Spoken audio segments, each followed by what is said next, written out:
kita akan ceritakan kepada anda berkaitan dengan topik kita yang berikutnya, itu jualan agro madani dan cukup serta terjamin. Kita bersama dengan Encik Khalid Ibrahim, Setiausaha Bahagian Pembangunan Perniagaan dan Pelaburan, Kementerian Pertanian dan Keterjaminan Makanan. Assalamualaikum, selamat pagi Encik Khalid. Assalamualaikum. Alhamdulillah. Okey, hari ini kita nak berkongsi kepada anda semua berkaitan dengan jualan agro madani. Jadi secara ringkasnya kita nak lihat kepada bagaimana tercetusnya idea untuk kita lakukan jualan agro madani sebenarnya. Okey, terima kasih Irfan. Assalamualaikum warahmatullahi taala wabarakatuh. Terima kasih, selamat pagi Malaysia kerana mengundang Kementerian Pertanian dan Kejaminan Makanan untuk kita bersiaran pada pagi ini. Okey, idea jualan agro madani ini berpunca daripada pasukan petugas khas reformasi agensi. Apabila kerajaan madani ditubuhkan, pelbagai inisiatif dilakukan oleh agensi-agensi kerajaan, termasuklah Kementerian Pertanian sendiri, bagaimana kita untuk cakna dan prihatin berkaitan dengan permasalahan isu yang dihadapi oleh rakyat, terutamanya golongan B40 dan M40. Berdasarkan fungsi kementerian untuk memastikan keterjaminan makanan sentiasa cukup dan terjamin, timbullah idea untuk melaksanakan program jualan agro madani. Ia bukan satu yang baru, ia merupakan satu program sebelum ini dikenali sebagai jualan terus daripada ladang. Betul. Dan jualan agro rahmah. Okey. Di bawah kementerian ini ada beberapa agensi utama seperti Fama, Lembaga Kemajuan Ikan Malaysia dan Lembaga Pertubuhan Peladang. Setiap daripada agensi ini sentiasa melakukan pelbagai program untuk memastikan jualan-jualan produk-produk segar sentiasa dilakukan di outlet pemasaran mereka. Lantas, bagi memantapkan lagi program yang sedia ada, kementerian telah meluncurkan jualan agro madani ini bagi memastikan rakyat B40, M40 mendapat bekalan barang-barang segar, barang-barang keperluan rumah dengan harga yang berpatutan. Betul. Ya, sebab kita nak bercakap mengenai golongan B40 dan M40 ni, sebenarnya mereka juga terjejas sedikit sebanyak dengan keadaan ekonomi tidak menentu ini. Jadi dengan adanya jualan agro madani ini mampu membantu mereka untuk meneruskan kelangsungan hidup dengan mendapatkan bekalan makanan dan juga bahan mentah dengan harga yang sangat berpatutan. Okey, kita nak bercakap lagi, mungkin boleh kongsikan kepada kita berkaitan dengan objektif lain yang kita boleh lihat melalui aktiviti ataupun penjualan agro madani sebenarnya. Okey. Yang pertama adalah kita nak memastikan bahawa bekalan itu sentiasa ada. Satu, kan? Produk-produk segar seperti sayur, ikan, telur, minyak, tepung dan sebagainya sentiasa ada dan boleh diakses oleh rakyat kita ni. Kemudian tak semestinya mereka perlu ke pasar. Menerusi jualan agro madani ini, agensi-agensi yang saya sebutkan tadi itu akan bawa usahawan yang penjual ni ke kawasan-kawasan kediaman mereka. Contohnya kawasan yang penduduk dia padat, di PPR, di kawasan-kawasan pinggir-pinggir bandar dan juga di kompleks-kompleks kerajaan. Jadi kalau mereka ni nak ke pasar, kena pergi sebelah betul-betul pagi ataupun petang. Kalau lambat nanti habis pula. Jadi sewaktu mereka pergi beli makanan tengah hari, mereka boleh beli produk-produk segar ni. Dan seterusnya, kita kadang-kadang tu kita ada terdengar isu mengenai orang tengah. Jadi ini sedikit memberi sedikit cabaranlah kepada di segi harga. Dan menerusi jualan agro madani ini, kita galakkan pengusaha-usaha, pengeluar petani, pekebun kecil, peternak ikan dan penjual-penjual daging contohnya untuk membawa dan menjual terus produk-produk ini kepada pelanggan. Jadi di situlah kita boleh dapati penjimatan itu berlaku. 10 hingga 30%. Okay. Sebagai contohlah, contohnya dalam pakej combo madani yang berada di depan kita. Okey, di depan kita ni, baik. Kita tengok ada ayam segar, ada sayur, kangkung, kobis, cili dan sebagainya. Menerusi program ini kalau kita tengok, kalau Irfan mungkin selalu ke pasar juga ikut mak kan contohnya. Ikut mak.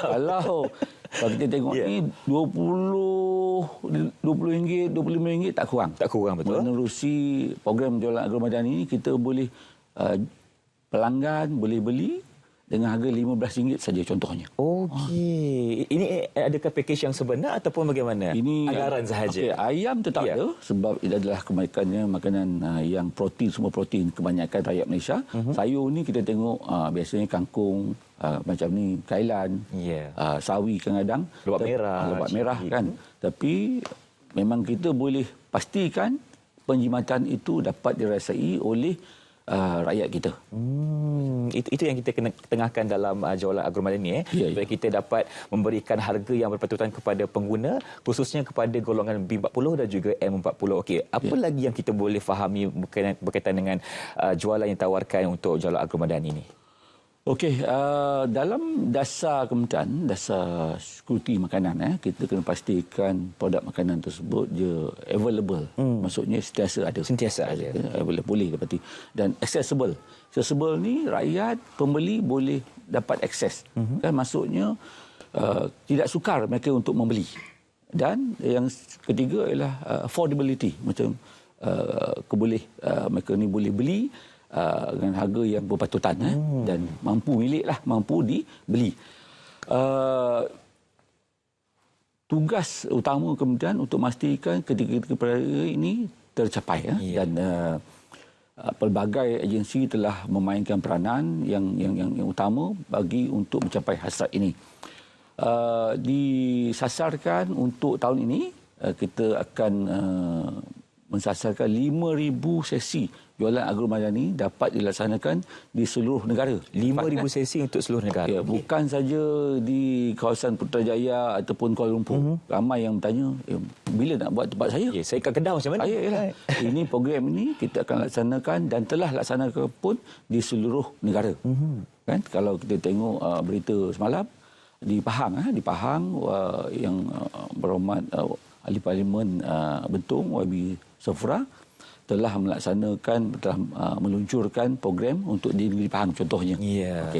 Itu untuk Pahang, tapi lepas ni akan ada juga di negeri-negeri yang lain Telah dilaksanakan di negeri lain. Setakat ini telah melaksanakan sebanyak 620 sesi semua ini dan melibatkan 9,000 lebih usahawan. Kan 9,000 usahawan terlibat. Mereka ni di kalangan penjual, yang pengusaha sendiri, pengusaha penanam sayur-sayuran, peternak ikan, peternak ayam ni mereka jual sendiri. Okey, kalau kita ikutkan akan ada 5,000 sesi keseluruhannya di seluruh negara untuk tahun 2023 ini. Jadi, apa yang kerajaan buat dalam strategi untuk kita melaksanakan jualan agromadani sebenarnya? Okey, kita saya rasa memastikan penglibatan agensi kerajaan ni saya rasa kita gemling. Di Kementerian Pertanian kita tak boleh buat kerja ni bersendirian. Betul. Kita saya rasa takat ini kita telah melibatkan semua kementerian. Mereka ini amat menyambut baik. Okey, yang pertamanya kita melaksanakan jualan ini di premis kementerian. Contohnya kan, premis kementerian supaya penjual-penjual kita ni dapat berniaga membawa produk-produk ni di premis kementerian. Yang pertama. Yang kedua, bagi menyebarluaskan program ini supaya semua kebanyakan rakyat tahu. Ini kalau kita buat benda ni bagus tapi orang tak tahu pun dia tak begitu berkesan. Jadi itulah kita telah gembling Kementerian Komunikasi dan Digital, RTM sendiri, pejabat daerah, buat promosi kan. Supaya rakyat, pembeli ni semua tahu bahawa program ni amat bagus bagi menguangkan belanja dapur mereka. Kan? Dalam menghadapi cabaran kos sara hidup sekarang ni. Betul. Kita nak kurangkan pembelanjaan mereka 10 hingga 30%.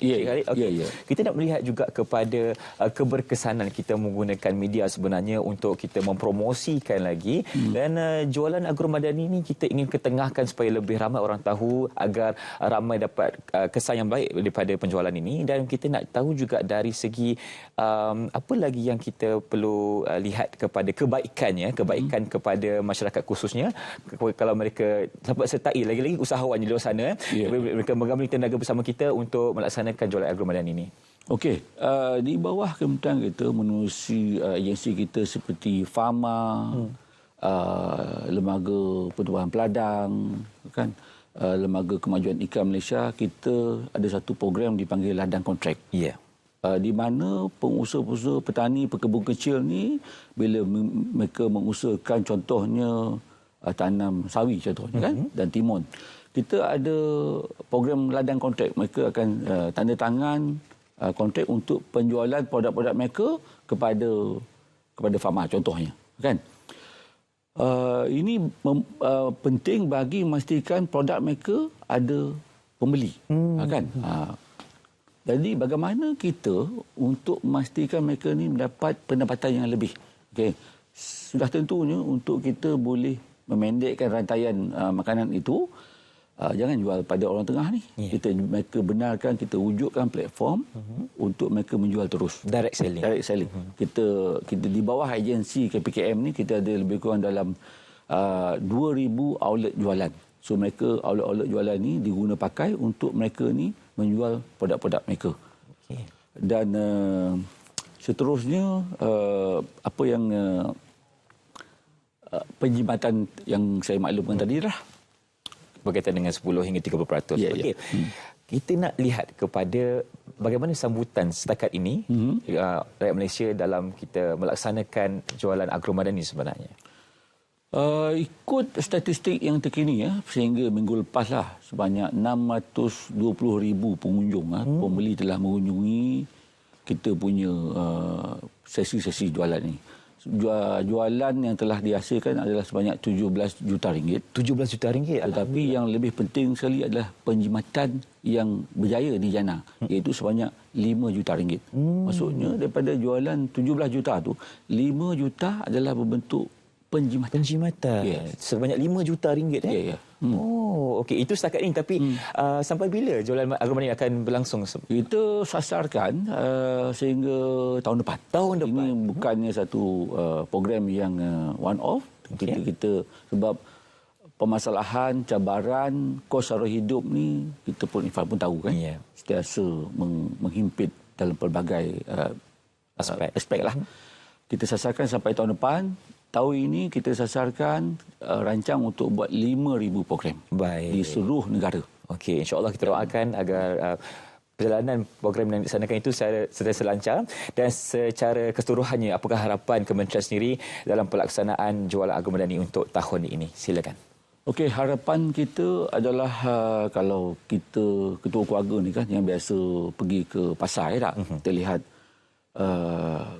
kita tengok pelbagai pelbagai keperluan yang kita perlu beli untuk rumah tangga kita. Betul. Tambah pula sekarang ni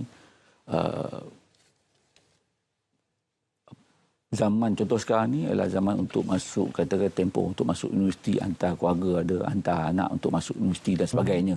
Jadi kita perlu caknalah kerajaan menerusi kementerian ni, kita perlu prihatin bahawa rakyat memerlukan bantuan daripada kerajaan. Betul. Untuk sedikit sebanyak meringankan perbelanjaan isi rumah mereka. Yeah. Jadi saya berharap agensi-agensi kerajaan ini terus memberi sokongan kepada kementerian. Agensi di peringkat negeri dan juga daerah sentiasa mewar-warkan mengenai program ini. Lihatlah Microsite di Microsite Jualan Agromadani, di KPKM Jualan Agromadani. Baik. Untuk mengetahui lokasi jualan, masa jualan dan yang berhampiran dengan kawasan mereka. Okey, dan jualan Agromadani ini menekankan kepada 3 perkara. Yang pertama, accessibility, kedua, availability dan juga affordability. Yeah. Terima kasih diucapkan kepada Encik Khalid Ibrahim, Setiausaha Bahagian Pembangunan Perniagaan dan Pelaburan Kementerian Pertanian dan Ketajaman Makanan untuk kongsi kepada kita berkaitan dengan jualan Agromadani. Seterusnya,